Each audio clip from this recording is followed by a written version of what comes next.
નમસ્કાર મિત્રો, શ્રી કૃપાલુ શૈક્ષણિક સંકુલ યુટ્યુબ ચેનલમાં આપનું હાર્દિક સ્વાગત છે. આવા જ એજ્યુકેશનલ વિડીયો જોવા માટે લાઇક, શેર અને સબસ્ક્રાઇબ કરવાનું ભૂલતા નહીં. જય ભગવાન. કૃપાલુ યુટ્યુબ ચેનલમાં આપનું હાર્દિક સ્વાગત. આપણે અગાઉના લેક્ચરમાં વિદ્યુત ક્ષેત્ર વિશે માહિતી મેળવી.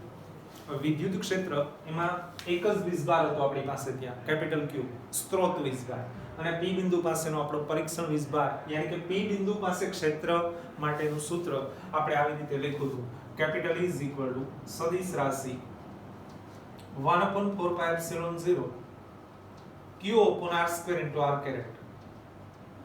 મતલબ કે કોઈ પણ બિંદુ પાસેનું વિદ્યુત ક્ષેત્ર તે બિંદુ સુધીના અંતર પર આધાર રાખે અને જેને કારણે ઉદ્ભવે વિદ્યુત ક્ષેત્ર, મતલબ કે પ્રાપ્તિ સ્થાન અથવા સ્ત્રોત વીજભાર, એના પર આધાર રાખે. આ જોયું આપણે. ફરી અહીંયા કોઈ પૂછે P બિંદુ પાસે ક્ષેત્ર કોનું? સ્ત્રોતનું. હવે P બિંદુ પાસે ક્ષેત્ર છે કે નહીં એ નક્કી કોણ કરે? પરીક્ષણ વીજભાર, જેને આપણે સ્મોલ q અથવા એકમ ધનભાર એવું નામ આપેલું. આ એટલે આપણો પરીક્ષણ વીજભાર.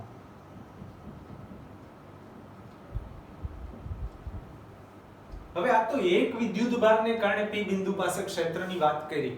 તો ઘણા બધા વીજભાર હોય તો એને કહેશું વીજભારનું તંત્ર. તો વીજભારના તંત્રને લીધે તો અહીંયા દોરેલું છે આપણે ઘણા બધા વીજભાર, ધારો કે Q1, Q2, Q3 up to Qn. આટલા બધા વીજભારોને લીધે P બિંદુ પાસે ક્ષેત્ર કેટલું?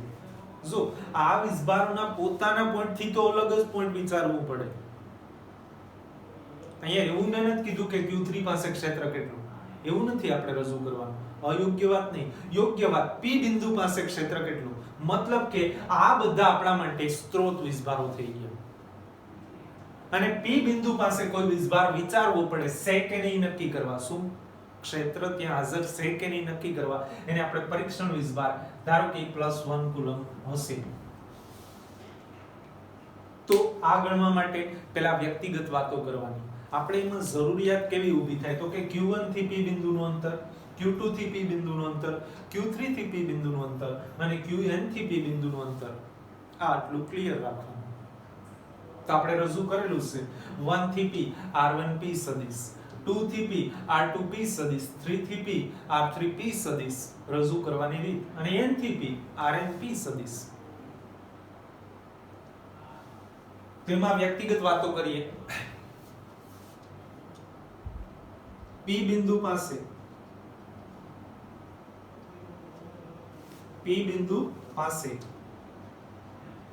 એ P બિંદુનો સ્થાન સદિશ ધારો કે r હોય. વિદ્યુત ક્ષેત્ર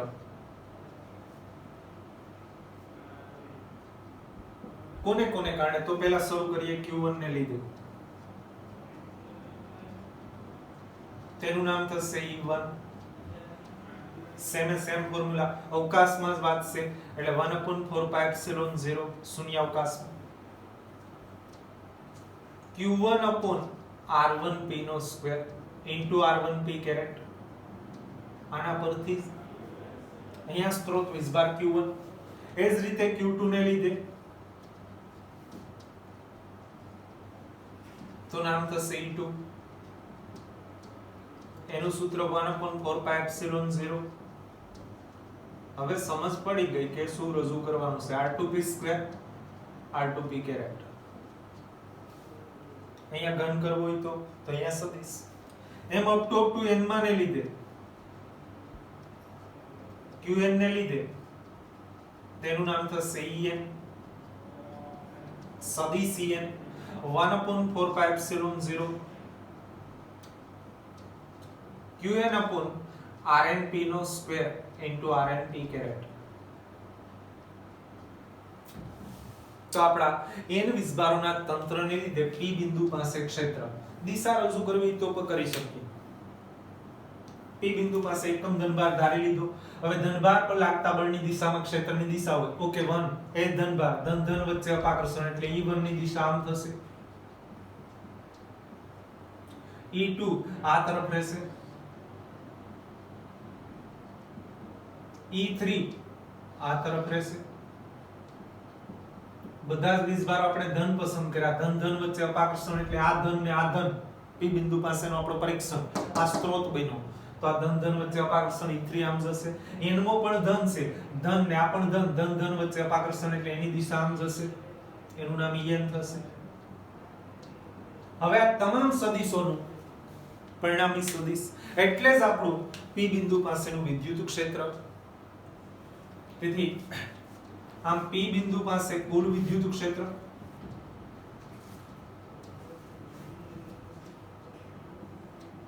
જો આ તમામના પોતપોતાના સ્થાન સદિશ તો ઉગમ બિંદુ આમાં ક્યાંક વિચારીને દોરવાના થાય આનો R1 થશે આનો R2 આનો R3 આનો Rn પણ આપણે આકૃતિ ટેક્સ્ટ બુક ની સિલેક્ટ કરી એટલે આ બધાના પોતપોતાના સ્થાન સદિશ તો ક્યાંથી હશે ઉગમ બિંદુથી એમ P બિંદુનો સ્થાન સદિશ તો R એટલે કે P બિંદુ પાસે કુલ વિદ્યુત ક્ષેત્ર રજૂ કરવા માટે અથવા અહીંયા આવું વિધાન લખ્યું હોય તો આમ R સ્થાન સદિશ ધરાવતા બિંદુ પાસે વિદ્યુત ક્ષેત્ર કારણ કે R સ્થાન સદિશ ધરાવતો બિંદુ એટલે જ કોણ P R1 તો Q1 R2 તો Q2 R3 તો Q3 Rn તો Qn પણ આપણે તો મૂળ વાતો કર આ વિદ્યુત ક્ષેત્ર સંપાતપણાના સિદ્ધાંતથી ગણી શકાય આપણે અગાઉ વાત કરી છે કે સ્થિત વિદ્યુત શાસ્ત્ર છે ને મૂળ બે વાત ઉપર ઉભેલું છે એક કુલમ્બનો નિયમ અને બીજો સંપાતપણાનો સિદ્ધાંત આ બે નિયમ ઉપર આપણું સ્ટેટિક ઇલેક્ટ્રિસિટી ક્લિયર થાય ઓકે કુલમ્બના નિયમથી આપણે ક્ષેત્ર મેળવ્યું અને ક્ષેત્રમાં ફરી પાછું તંત્ર આવે તો કોને યાદ કરીશું સંપાતપણાનો સિદ્ધાંત ઓકે સંપાતપણાના સિદ્ધાંત મુજબ સદિશ E બરાબર તો કે આ તમામ સદિશો E1 E2 E3 up to En રજૂ કરી શકાય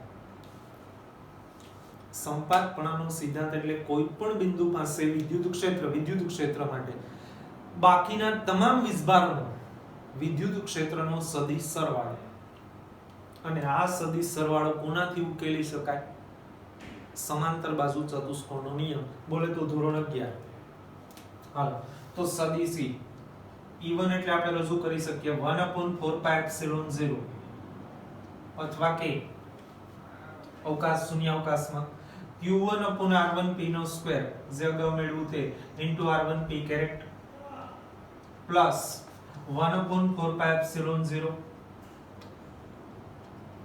Q2/R2p square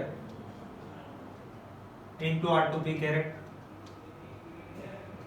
plus up to વ્યાપક રીતે n નું લખી નાખું તો 1/4πε0